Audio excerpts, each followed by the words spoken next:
If I eat anything, it can go to the back of my throat, and then it'll go up my fucking nose, and it'll get stuck and have to blow it out of tissue.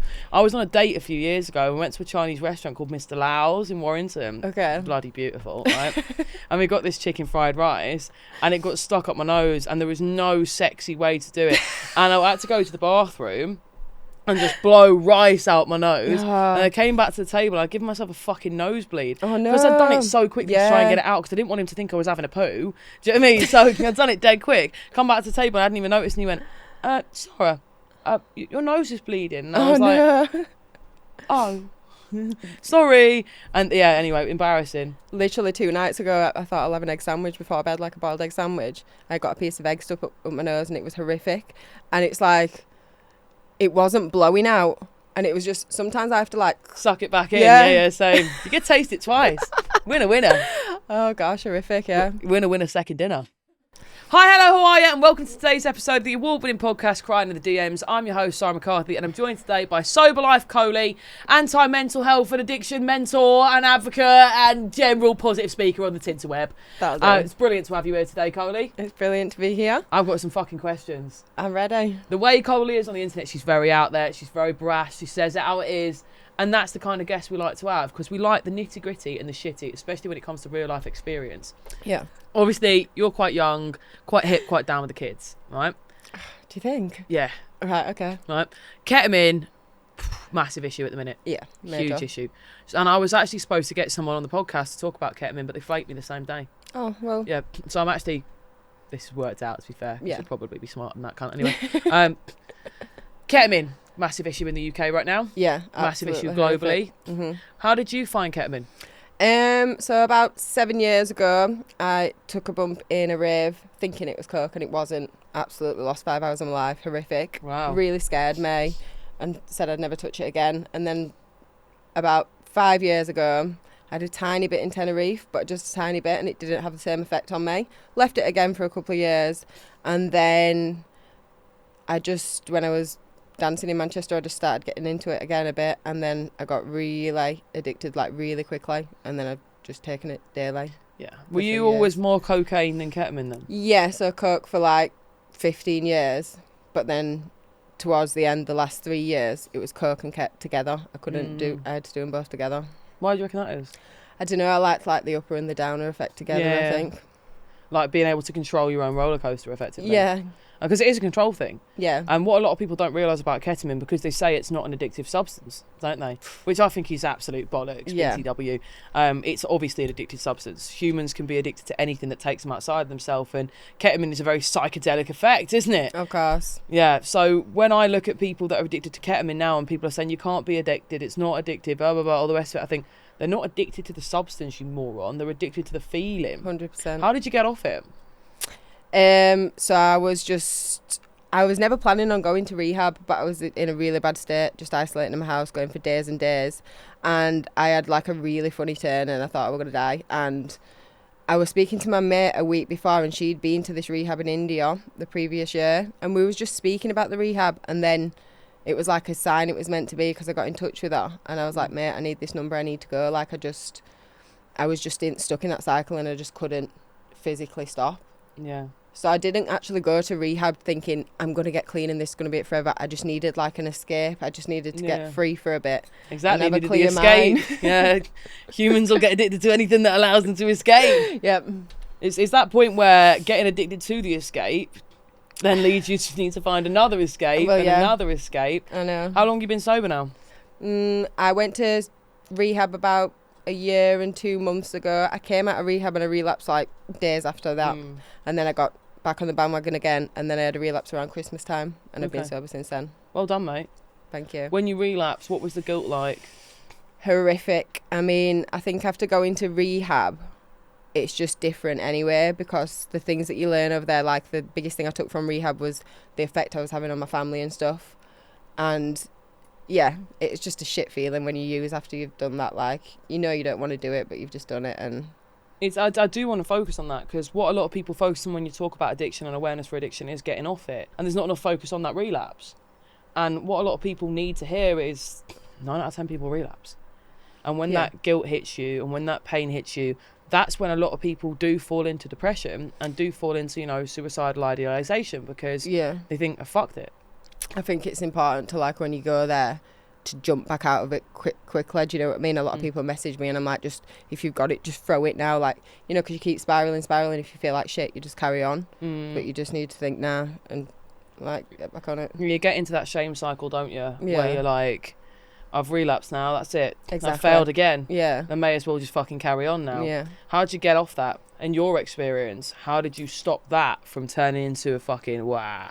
I think just, obviously I had my nose done because I caused serious damage to my nose. So the times that I did relapse after that, like, I physically can't do it anymore. My body just physically can't take it anymore. But also just how shit my life was.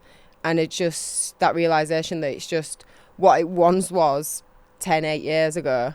I've never had that feeling since. It's just not the same thing. And I just want a better life. I get rice and shit stuck up my nose if I eat rice. This is crazy. This happened to me the other night. Do you get that? I get it all the time now. My family just know. Like, if I start going... Because I involuntarily do that anyway. My sinuses are fucked from years of abusing. So, like, halfway through sentences, I'll go... I do it all the time. I hear it because I'm so aware of it. Yeah. I hear it when I'm listening to myself back and all sorts, right? My sinuses are fucked. And if I eat, like... Well, if I eat anything... I've just done it. If I eat anything, it can go to the back of my throat. And then it'll go up my fucking nose and it'll get stuck and have to blow it out of a tissue. I was on a date a few years ago. We went to a Chinese restaurant called Mr. Lau's in Warrington. Okay. Bloody beautiful, right? And we got this chicken fried rice and it got stuck up my nose and there was no sexy way to do it. And I had to go to the bathroom and just blow rice out my nose. And I came back to the table. I'd given myself a fucking nosebleed. Oh, no. Because I'd done it so quickly to try and get it out because I didn't want him to think I was having a poo. Do you know what I mean? So I'd done it dead quick. Come back to the table and I hadn't even noticed. And he went, Sara, your nose is bleeding. And I was like, oh, sorry. And yeah, anyway, embarrassing. Literally 2 nights ago, I thought I'll have an egg sandwich before bed, like a boiled egg sandwich. I got a piece of egg stuck up my nose and it was horrific. And it's like, it wasn't blowing out. And it was just, sometimes I have to like... Suck it back in. Yeah, same. You get to taste it twice. Winner. Oh gosh, horrific, yeah. Winner, second dinner. No, it is though, isn't it? I do it all the time. I do it all the time. Yeah. Like, but my kids know what I'm doing now. Yeah. I mean, obviously, they don't know why. Yeah. But, like, Robbie will go, because I'll go... And Robbie will go, have you got food in your nose again, mummy? And I'm like, I have, baby. I have. There's a little bit of crust up my nose. Oh, funny. But it's bad, innit? And I hear other people do it. There's little things, I think, when you're an ex-addict or you're you know, any... whatever you want to call it, an addict or who's in recovery or whatever, you can see it in other people. Yeah, definitely. It's like we wear a little sign in it all the time. I love it when I go into a restaurant and I see someone else order an alcohol-free Heineken. I give them like a, yes. You know what I mean? Like, me too, bro, me too. I love it.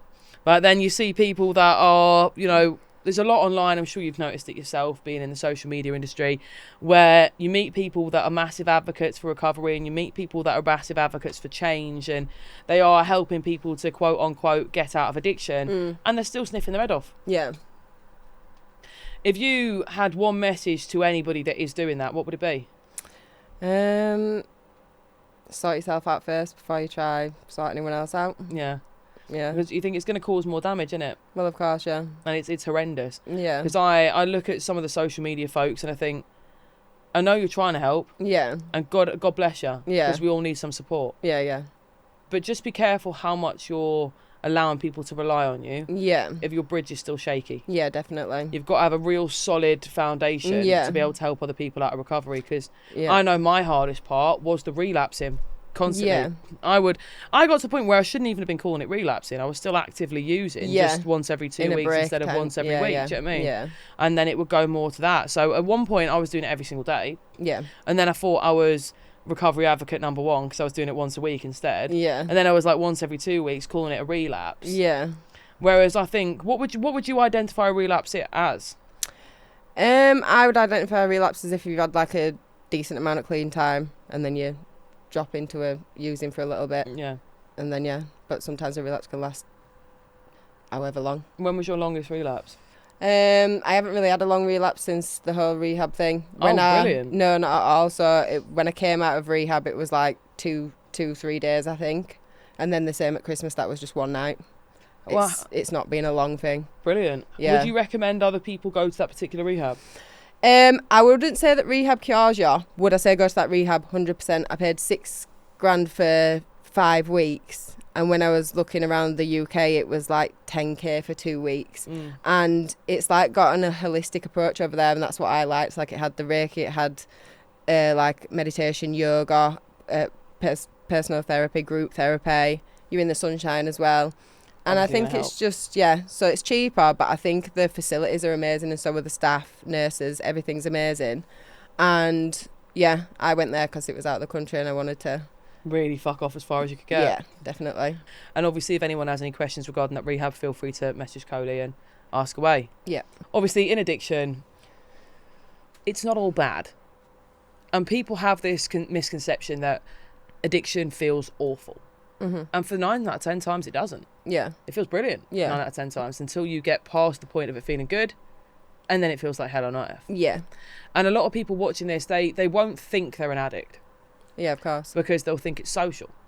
Or they'll just think it's normal. And it's amazing how normalised it has become to just go out and do drugs. Absolutely. You know? So if someone's watching this right now, do you want to talk through when you got into the drugs?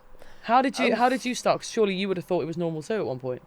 Oh yeah, but I've always had an addictive personality. I started trying drugs when I was like 14. I would go missing from home for like on 4-day benders and stuff. Went through the MCAT phase back in the day.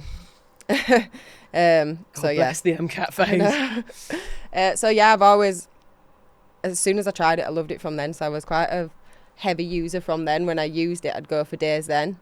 But I could take it or leave it for years. Like, I could have it in my house for days and not touch it and stuff. And then it was... So you didn't think you were an addict? Because you could have it in your house and not touch it. Yeah. And you hear that all the time, don't you? Like, well, I've not got a problem because I've had this bag here for 5 days now. Yeah. It's because towards the end I couldn't have a bag in my house without using it. Yeah. But obviously it's just got worse. I think addiction's a spectrum. And people don't understand that addiction's a spectrum, but addiction is a spectrum. Yeah. You know, if you can't go on a night out without getting a bag, it's a problem. You've got a problem. Yeah. And you don't recognise that because it's a problem that also allows you to have a good night. Okay? But if you dance with the devil, you're still enjoying the fucking ball. Yeah. Do you know what I mean? It doesn't stop there being a positive atmosphere, does there? Until it does. Yeah. You know what I mean? And a lot of people say to me, well, you know, I'm not an addict because I can keep a bag in the house. I'm not an addict because it's only when I go out, right? I'm not an addict because I don't have loads and loads of it. Yeah. Right? Even 1 key of cocaine will alter your brain chemistry. Yeah. You know? People say, I'm not an addict, I'm not going through fucking grams and grams of coke a week. That's because you're not the Wolf of Wall Street, you dickhead. Yeah. Right? If someone gave you 20 grand a month, would you buy more coke? You'd live to your manger. Yeah. If the answer to that is yes, there's a problem. Yeah. Right? If the answer is I don't know, there's a problem. Yeah. Right? Because it should be no. Yeah. Right? The more money you get shouldn't equal the more drugs that you buy. And I found that, so I've seen addicts from the dingles. Do you know what I mean? I've seen addicts from the middle of a council estate to the middle of a fucking private hire party in London. Me too. Do you know what I mean? Yeah.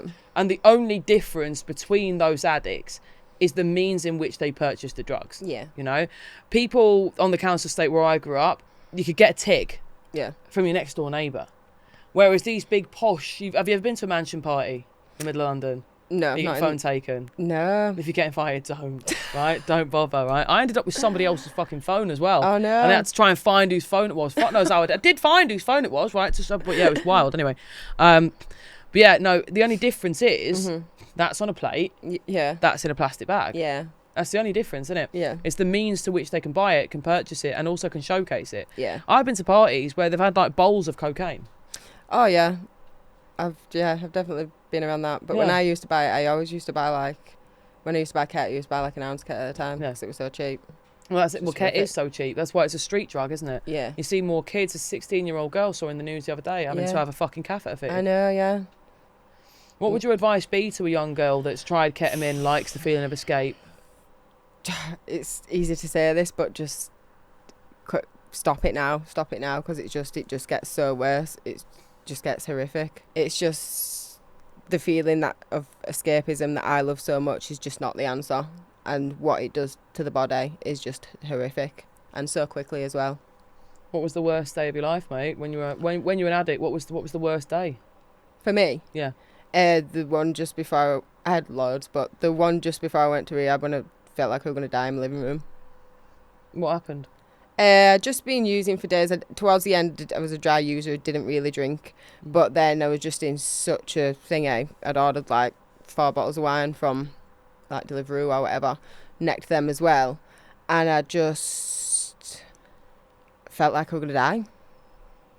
And I was just so deeply depressed at that point, do you know what I mean? I'd been depressed for a while and it was just scary. Yeah, and then I managed to get a taxi. I managed to phone a taxi. I thought I could drive. Don't even ask why. I ended up getting in a taxi to my cousin's. Then I rocked up there. God knows what I looked like. She broke down. I broke down. And she was like, "You need professional help, mate." And I was like, "I know." Hard moment, isn't it? Yeah. It's difficult when someone else says it to you. Yeah. You know, you need professional help. Yeah. Because she was there for me always, but she never said too much because she knows what I'm like. I don't like people saying things to me. But at that point, she was just like, "No, I can't watch you do this anymore either." Did your personality change as an addict? Probably. Yeah. Of course it does. Some people think it doesn't. Yeah. Some people say, I've been exactly the same me. No. No. No. You don't think it has, but it has. You turn into a knob, don't you? Yeah. Horrible, yeah. I always say addicts at heart are some of the kindest people. Oh, but when you're addicted to a substance, that substance is your master. Yeah. If you can't have it, you become selfish to the rest of the world. Yeah. Did you ever have to steal? I didn't have to steal, no, because I was a dancer, so I had money anyway. So I never stole off family or anything like that. But I sold my own jewellery and stuff like that. And you sold your jewellery to get drugs? Yeah. Anything that you wish you could get back now? Yeah. But it comes and it goes. I try not to have too much of an attachment to it. But obviously, it's nothing sentimental, but just things that obviously shouldn't have gone to the jewellery shop for drugs. I used to put my phone in and then take it back out. Yeah. Honestly. But then I'd have no phone on a bender. Yeah. So I'd be the most unattachable person. I'd be off my barnet, no phone, because I've put it into the fucking pawnbrokers to get it back out on Tuesday when I've got... Do you know what I mean? Yeah. Constantly. I used to fill my car up and then go in and tell them I've got no money because I was spending my money on that, you know, come back and pay later for the petrol. It's bad, isn't it, the stuff you do? But you do seem to acquire a new way of living when you're going through addiction. Yeah. Because the centre of your universe becomes that drug. Yeah. Or that mix of drugs, that concoction, whatever it may be, alcohol. And I think a lot of people misunderstand addicts in the way that they go, oh, well, you've heard it, haven't you? No one lasts longer than a crackhead. They'll be there in 20 years. Well, yeah, because we've got different provisions to you. Yeah. You know, if your whole life revolves around a radioactive substance that you've got to find day to day, you're going to live differently. Yeah. You become more observant. You become more assertive. And everything is just a means of getting that. Yeah. So if you've got to sleep in a doorway, you'll sleep in a doorway. You know, if you've got to rob someone, you'll rob someone. Yeah. And if you've got to pawn your phone, you'll pawn your phone. Yeah. And I would say my addiction was my first example of what it would be like to have kids. Right? Because you protect it with your life. Right, yeah. And you don't even realise you're doing it. If anyone calls you out on it, you either double down or back off entirely. Yeah. Right? I remember screaming at people, I'm not a fucking addict. Coke coming out my nose. Yeah. Right? Pissed as a fucking fart. Yeah. And I had a conversation with a mate a couple of years ago, right? And her ex-boyfriend was a crackhead, right? And I remember saying to me, it's fucking dirty drug, that. I would never do crack. Could you believe he was on the crack? Disgusting. I was like, fucking vile, that. Horrible. Disgusting. He's so embarrassing. Thinking, fuck. Right? And I remember saying to her, mate, I've never done drugs, mate. And she's like, have you not? It's weird, isn't it? And I was like, is it? Yeah. It's 1 in a million, aren't I? Yeah. And you remember her looking at me thinking, pretty sure you're high now. Yeah. You know what I mean? Because I was constantly off my barnets. People didn't know. Yeah, I was the same. Yeah. Yeah. They just think you're loopy, don't they? Yeah. Woo! You're just making shit up all the time for no reason, having a great time. If you were a dancer as well, though, I suppose it came part and parcel with the lifestyle. Yeah, definitely. And I've just had a flashback now. I never stole off my family, but when I was in parties and stuff, I've stole stuff from parties, stuff like that. I just remembered that then. Did you rob people at parties? Yeah. It's my favourite thing to do, that. Not now, obviously. No. Well, I used to, you know, when everyone was drinking and whatnot, I'd go around and I'll get your fags and I'll have your £10 note. Yeah. Took a few things in parties, yeah. I once took a packet of cigarettes and didn't realise, you know, when you make your own cigarettes? Yeah. This person had laced her fags. I'm saying her because they were in a female bag, but it could have been anyone's, right? So I had a fag outside. It was fucking spice, mate. Oh, no. Yeah, it was laced with fucking spice. Oh, horrific. And someone said it was Clockwork Orange. Right, but I don't believe it. That was spice. I know spice when I know fucking spice, and that was fucking spice, right? And I remember I was sat on these 3 steps outside someone's gaff, right? And the whole world just started going, ooh, oh no, like that globe on The Simpsons that goes over the world. And I was like, oh no, what have I just smoked? And I saw my mate next to me doing the same thing with her eyes, and I thought, fuck. And then I looked down at the packet of cigarettes, and they had no, like on the filters where you usually it'll say where it's from, or like, had nothing like that. And there was all box backy at the bottom, and I thought, shit, these are refilled cigs. These are somebody's spice high for the end of the night. Fuck's sake. That's horrific. And I just smoked it at 7 o'clock. Spent the next 2.5 hours fighting for me life. I've seen people on it. I've never smoked spice, but it's because I've seen people on it. But I've seen people on Ket and said I never do that. And I did that. So I was bad on Ket. Yeah. That's the one thing I never got bad on. I never, when I've seen it, I never understood it. But I think what happened, I just lost my job. Oh, yeah. At the time, and I felt like shit, and it just gave me that feeling of I didn't want to deal with anything, and I didn't want to move forward, and it just like gave me that feeling of it's all right, we'll just stay here in this little world. Ket's to forget, and coke is to just get it done. Yeah. Because when you're on cocaine, you think you can take on the world. Yeah. Become the Wolf of Warrington, don't you? Do you know what I mean? Like, I've started so many hypothetical businesses at 3 a.m. in someone's gaff. Yeah. Sat around a very small table while there's an ashtray in the middle, or sometimes it's not an ashtray, sometimes it's a bowl, isn't it? It's a bowl and everyone's flicking it. And when you're off your fucking head on Charlie, you smoke as well. I've woke up to a pile of fucking cigarettes there thinking, what the fuck beforehand, I remember I was sat in my mate's kitchen. It was probably about 5 o'clock in the morning. The birds were tweeting and everything. My mate's by the back door, and he could have been a professional boxer. Do you know what I mean? Life went wrong. And he's fucking shoulder jabbing in the door and whatnot, right? He's going do in the door. And I was sat opposite my other mate, and he's going, so what we're going to do, right? We're going to start the Facebook. We're going to add all the mates. People fucking need lawnmowers. And we decided we were going to buy a load of fucking lawnmowers, right, for cost price from Costco, print a load of stickers out, right, sell lawnmowers. Oh, wow. Like, there was not loads of shops doing that, right? But we decided we were going to start a lawnmower company, a bespoke lawnmower company, because there's not enough people that have bespoke lawnmowers. And this was going to be our bread maker at 5 o'clock in the morning. Yeah. We didn't do it. Shocker. Naturally, we didn't do it. But we did start a fence repair company once. Yeah, it's bad that, innit? It's about 3 a.m, and we decided after doing DMT that we were going to do fence repairs. And within about 2 weeks, he'd started a fence repair company. And then I was the managing director of this fence repair company called Fence Doctor. Right? Bad that, innit? Oh, funny. And we were sharing it everywhere. Fence Doctor, anyone that needs their fences fucking fixing. Yeah. And we started an ice cream company. Me and a different mate wanted an ice cream company. That never got off the ground. But we did order a load of fucking shit off Alibaba to make ice cream, like, wild. I've started a few clothing companies off my barnet. Honestly. Sara Stars was my favourite one. Oh, I love that. Yeah, brilliant. And it was just tops with stars on it. As you can imagine, it never got further than the Instagram page. I tried to start a charity off my barnet in when was my son born? 2020, so it would have been 2017. 2017, I wanted to start a charity. Yeah. The list goes on. I was literally the biggest entrepreneur after a line. Yeah. And sometimes when I'm in a business meeting now, like I'm getting involved with a really important CIC at the moment. Yeah. It's going to be about reformation of ex-addicts and ex-convicts and things. It's fucking sick, and I can't believe they're going to be using my framework. That's fucking mental. Stunning. But I was sat in a meeting with them anyway. And you know when you sat there thinking, I would be so much more on the ball right now if I was just striped up. Because they were going, and what would we do next? And I was thinking, imagine you're going in there. And then I thought, Sara, you just think you would be. Yeah. Right? Because you do, even years later, you still get those little cravings. Yeah, and you have to shut them down. Yeah. What would you advise someone who gets that little craving? Obviously, the obvious thing is don't do it. But how do you not do it?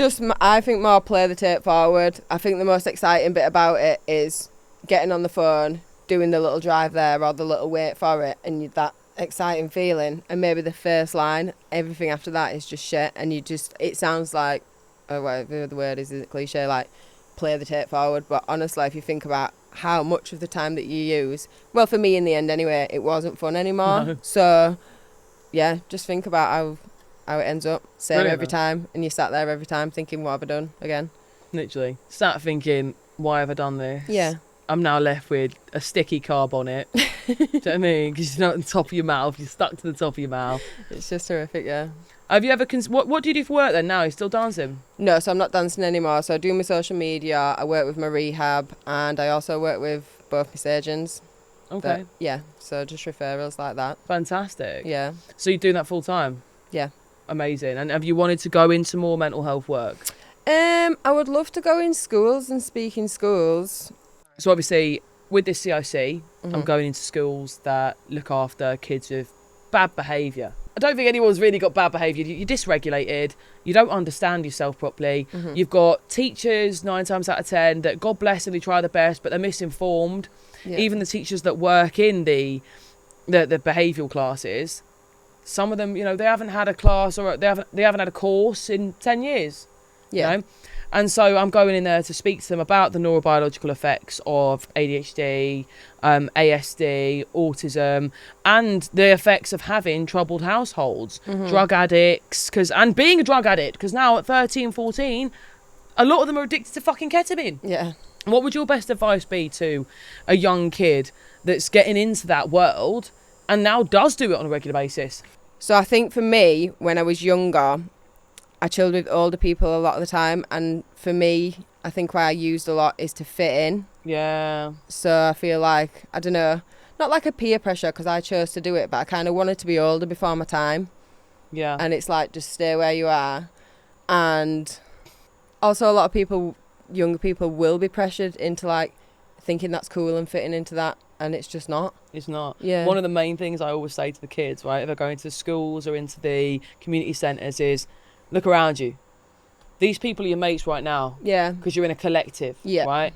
And you're doing these drugs in a collective and you're drinking in this collective. None of these people are going to drive you to rehab. Right? Exactly that. Not one of these people are going to pick you up off the floor when this addiction takes control. Right? Yeah. They'll either be carrying on with their own. Yeah. And you'll be a wet paper towel that they can no longer have fun with. Exactly. Right? Or they're going to have stopped and they'll look down on you because they won't want to remember where they've come from. Yeah. Right? People will not be there when you're at rock bottom 100%. if you began in rock bottom with them. Yeah. Right? It takes a very rare person. Yeah. Right? So look around the room, look at your mates that do the same thing. They're either going to still be doing the same thing in 20 years, or they're going to have moved so far away from it that they don't only advocate against it, they've killed it off in their mind, right? Yeah. So if they kill it off, you're dead to them as well. Yeah, right? exactly. And if they've carried on doing it, they ain't going to be able to help you from rock bottom. Exactly, yeah. Either way, it's only you that can stop. 100%. Yeah. It's important because these kids, they do look around. I remember being fucking 14, 15 thinking, these are going to be my best friends forever. Yeah. So I mean, I'll do MDMA with this friend, I'll do a line of coke with this friend, I'll have a little stripe with this friend, I'll do a little pill with this friend. Where the fuck are they now? Exactly. And I can tell you now, some of my best friends on this earth are now not on this earth.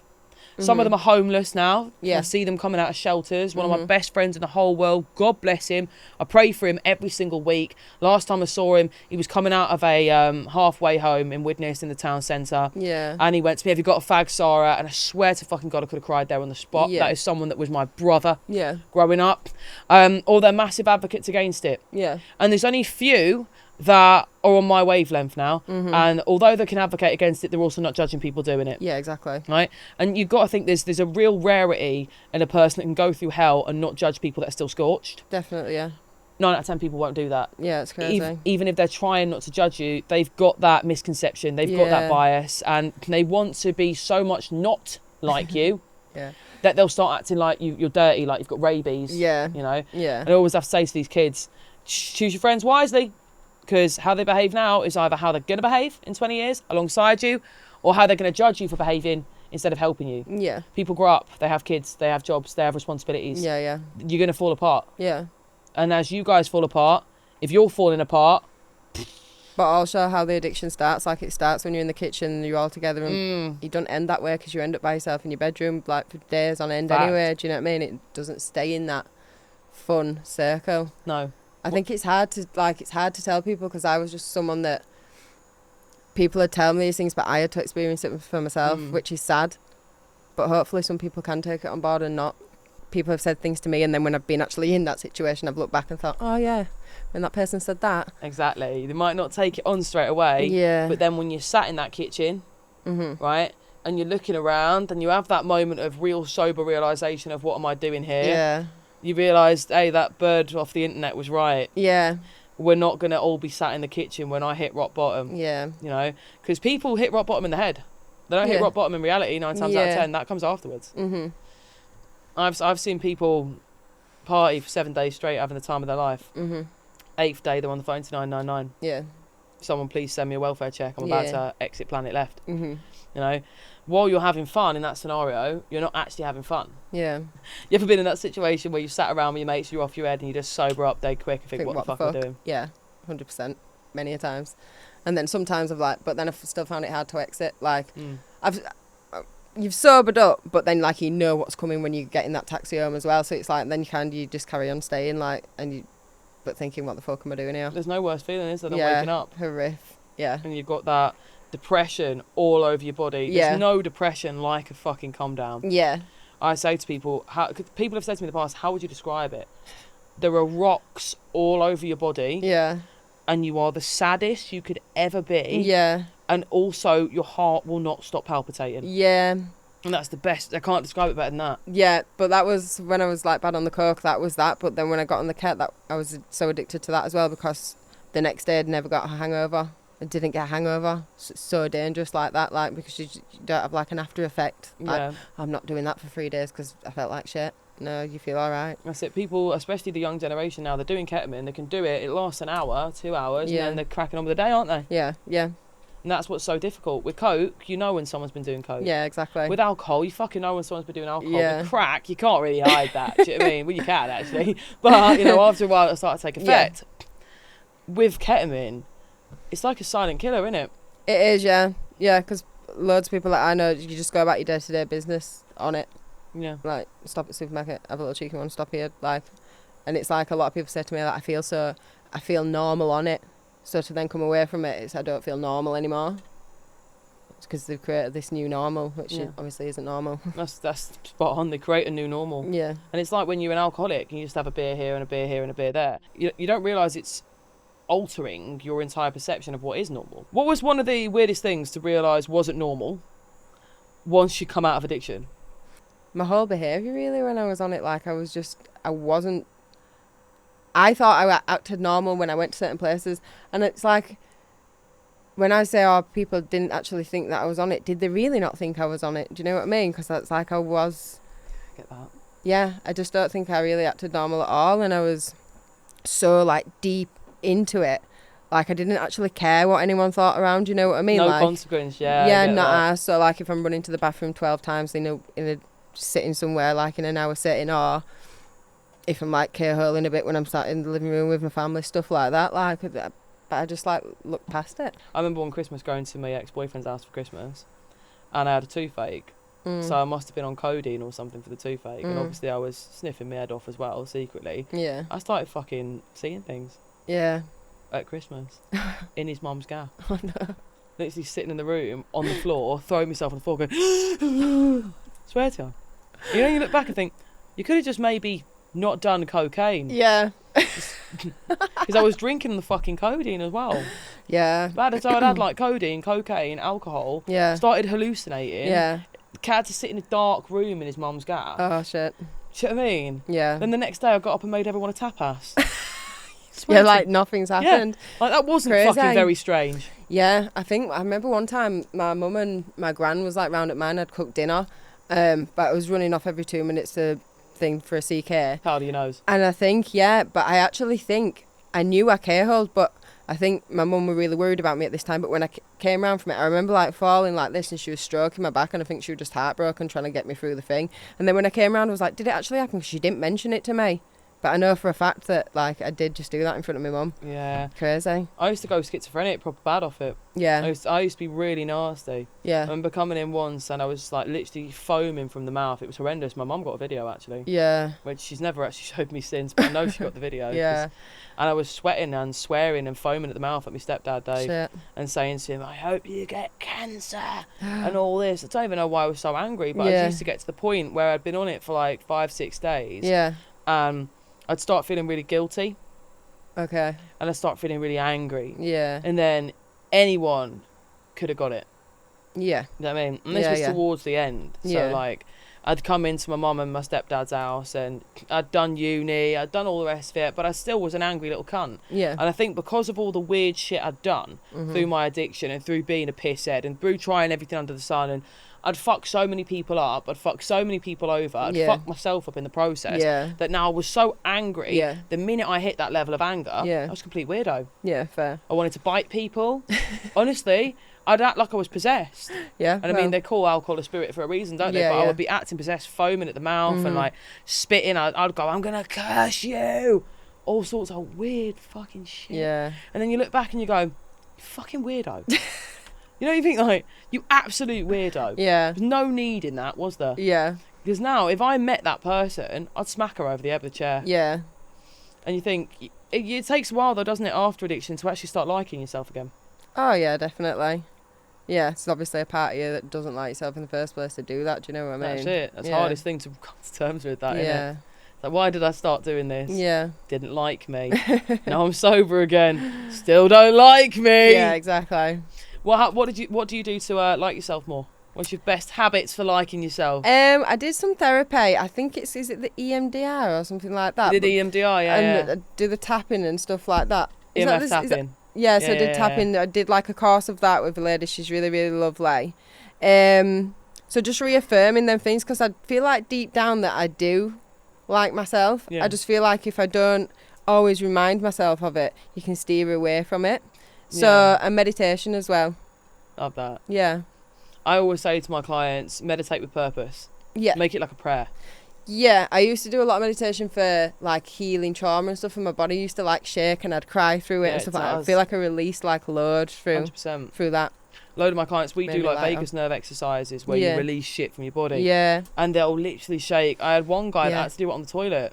Okay. Genuinely, because his body was like flushing while he was activating the vagus nerve and while he was doing these other mad things that was getting him to do. Because every client's individual. Do you know what I mean? Sometimes I'll set up some wild shit and be like, just trust me, just do it. He was literally shitting. He had to mute himself while he was on the phone because he was shaking and shitting that much. Yeah, it's the release. The body holds so much, doesn't it? Definitely. And when you poison yourself on top of what is internally poisoning you anyway, you know, hate, shame, resentment, anger, it is an internal poison, isn't it? Yeah. Definitely. It's crazy what you release, and I think you look different as well. I'd look at your posts when you were in addiction, you know, when you were posting the sort of like here and now. Yeah. And I thought, fucking hell, you can actually see the evil in people's eyes. Oh, yeah. You can see it take them over. Dead in the eyes, like, and dead and sad and not there and... At all. Yeah. I used to go and buy like Gucci bags and things. Yeah. Well, to feel more alive. I used to do it, and now I just think like I just... don't give a shit about that stuff. Like, it's nice, but it's just me, has no meaning. Yeah. But yeah, that whole going in Selfridges and doing that, like, was the buzz. But then as soon as you left there, I felt empty again. We've got a knockoff Blag website now that we use. Oh, really? I'll show you in a bit. Okay. We've got all sorts. me and our Lacey the other week, my little niece, we just sat there choosing loads of fucking shit for ages. Right? We'll just use the Blag stuff. Yeah. And if someone says that Blag, I'm like, yeah, would you like my plug? Yeah. You know what I mean? It's like spreading the news. Yeah. And but I used to go into flannels and I'd blast 10, 15 grand a day. Yeah, and just be like, walk out with the flannels bags. Feel dead good walking up and down the high street. Yeah. Go and get myself a glass of champagne outside Coke Brasserie or somewhere just to fucking... yeah. And then I'd think, what a muppet you are. Yeah, that's what I used to do, and I'd like come home in the bags, and then sometimes they'd be sat in the bags, like I didn't even took them out of the bags for ages, you know what I mean? You've just put them in the room. Yeah, I don't. And they just sat there and you don't give a shit. Yeah, I went into John Lewis and just bought a load of shit a few years ago. Probably about, I'd say 700 quid worth of makeup. Yeah. Easily. Yeah. Didn't even take any of that ad box. Yeah. It was when Charlotte Tilbury was first getting big. Right. And she had like that big box of like all sorts of stuff that you could get. Right. I was never like big on makeup back then anyway. I'm not really big on it now. I couldn't even do it. Yeah. That's the thing. I can't even do makeup. I put a bit of bronzer here. Yeah. Put a bit of eyelashes on sometimes, if you're lucky, and I can find the fucking glue. And that's it. Yeah. But like some people, I know that is there. It's another way of putting a mask on, isn't Yeah, it? of course. Yeah, definitely. I used to get my hair done every 2 weeks. Yeah. Now, can't remember the last. I just throw a box dye on it, actually. I do know when I did it. Yeah. I whack a fucking box dye on it. Well, I've thrown put banana mask on. Yeah. What, kids now? Yeah. Can't be fucking doing that with kids. A lot of time, yeah. Gotta take Phil with me everywhere like a rucksack. Can't take it to the fucking hairdresser. She's horrible. But yeah, no, I do worry as someone that's been through addiction. Will my kids fall into that? Yeah. And then it's important, isn't it? What as parents, like, is there anything you wish your parents would have taught you that you didn't know? Like, my mum never touched drugs or anything like that. My dad was not like a drug user, but like he'd smoke weed and drink and stuff like that. But I just genuinely feel that, like, I know you get like in them younger years, like you are moulded a lot, but I do just genuinely feel like I was going to use regardless the upbringing I had, because I feel like I just tried to stay away. Like if my mum tried to like give me a better childhood, I like wanted to make it worse. I wanted to, I don't know. You see that a lot, you know. Yeah. Kids that actually have a nice childhood, when they're surrounded by people that have issues, they get survivor's guilt almost, like that they're not going through hell. Yeah. So you will try then as a child to fit in. As humans, we are there to socialise. Yeah. And I see it a lot. Like people go, oh, she's from a, like, so talk, for example, like young girl, 14, 15, they go, she's from a good home. Why is she on drugs? Yeah. Right? Because she's chosen that peer group, right? And in that peer group, there's peer pressure to be miserable as well. Yeah. Misery loves company. And sometimes we have to actually distill into our children, you are okay to have come from a healthy home. You are okay to have come from a happy home. Yeah. Right? You don't need to play into that misery card. Yeah, yeah. Just to relate to people. Yeah. As kids that feel like an outcast, they'll do what they can to relate. I mean, it's a Tracy Beaker theory, isn't it? Yeah. Really is. But back to front, like instead of saying your mum's a superstar, Yeah. you'll start looking with perception bias at anything that could go wrong with your household. Yeah. To validate doing the shit that helps you fit in with that peer group. Yeah. That actually you're not even going to be in 10 years' time. That's what I mean. But like all my friends in school was like, they was all totally normal, like not crackheads. But I stayed away from them, like in year 11, stopped going to school, and then I was just chilling with the old people, and they all was, yeah. You wanted to chill with people that felt cooler. Yeah. Do you know what I mean? Definitely. More edgy. Yeah. But then you didn't feel edgy enough, so you had to create that edginess. Do you know what I mean? Like, yeah, my mum's a bitch too. She only got salmon on crutin this week. Do you know what I mean? Yeah, it wasn't a childhood like that, alright, but yeah, it wasn't. I couldn't say it was a bad childhood. Do you know what I mean? 100%. But I think people talk about being raised by your parents, but you're also raised by your peers. Yeah. The people that are around you make a massive impact. Yeah, definitely. I just wish more people would, if they see their kid is socialising in that way, and it's including drink and it's including drugs, even if you don't want to bollock your kid because you don't think their behaviour's bad, right? Consider the other children that they're fucking about with too, right? Consider how that is going to affect the collective. If everybody says to their kid, look, right, I'm going to reason with you right now, because I'll be saying it to my kids if they come home pissed or off their head at 13 or 14, look, I'm glad you're having a good time, right? But this good time says good night at some point, right? People die from these drugs. And if they don't die straight away, it kills them internally to the point where they want to die. Yeah. Right? If you're drinking now, what are you trying to escape from? Yeah, exactly. Can I help you? Yeah. Right? Instead of just going mad at a kid, can I help you? What are you trying to escape from? Yeah. What are you trying to fit into, mate? Because this is when I work with the kids and I work with them in the schools and in the community centres and things. I'm like, okay, why are we drinking? Oh, because it's fun. Right. Yeah. But it's not fun. Yeah. Right? So what are we really drinking for? Yeah, exactly. Right? What are you trying to escape? And I don't care if you think it's stupid. Are you trying to escape your boyfriend that's just recently finished with you? Yeah. Are you trying to escape the fact that your friends don't feel like friends and you're just in this group because it's convenient? Yeah. Do you know what I mean? As your nan died and you feel fucking shit about it. Do you know what I mean? What are we trying to escape from? And no, I'm not going to give you 27 weeks of therapy. Get it out. Yeah. And I see it. I had a real breakthrough with a young lad, right? Yeah. He's 15 years old, right? Ketamine was what he was on, and drinking, and he was smoking a bit of weed and whatnot, right? Yeah. I call them me New Balance Brigade, right?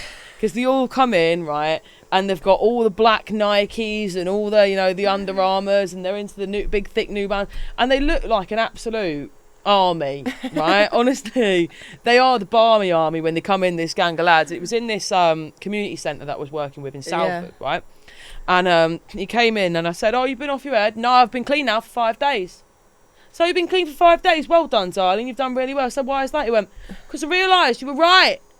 Nice. And hearing that from a 14-year-old lad, gold dust. That they do not like to say you're right. Yeah. I said, what was I right about?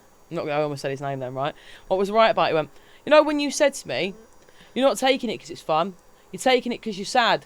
Think about what you're sad about and talk to the lads, right? And I said it to them just as he left, and I said, right, all of yous, go and fucking sit somewhere in a circle, pass the spliff if you need to, and talk about why you're sad. Yeah. And they all went and spoke about it.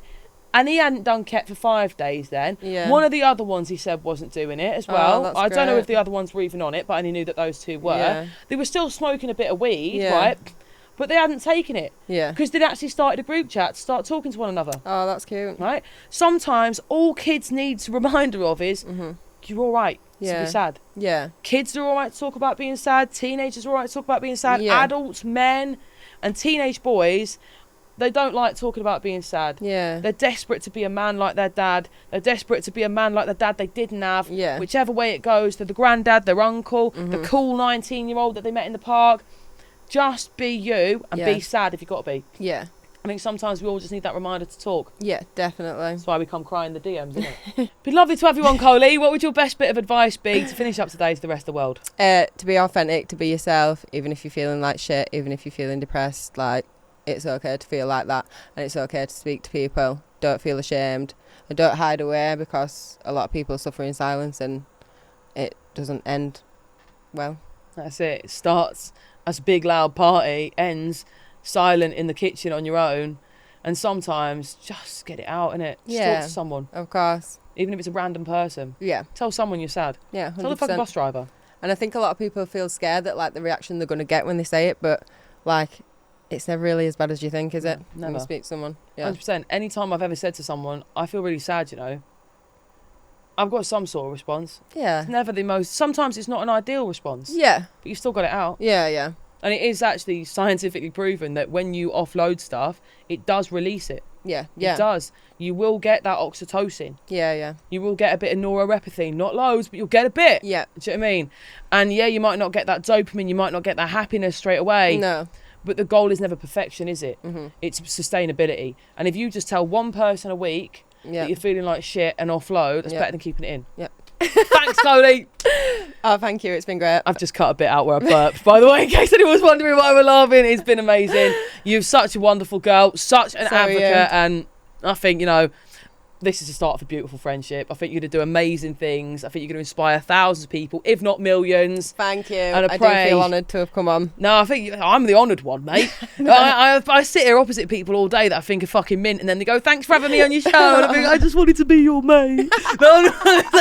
I'm just a gimp with the programme at this point. But yeah, no, I think it's been brilliant. No, it's been good. I pray the right people see this. And yeah, of course. I really, really hope that you get everything you want and that you're able to really roll this out and make the biggest impact, because your story is so powerful, so important, and you're such a fucking gem, mate. Oh, thank you, mate. That's lovely. Should we wave at the camera? Which Bye! one? Bye! Don't sniff cats!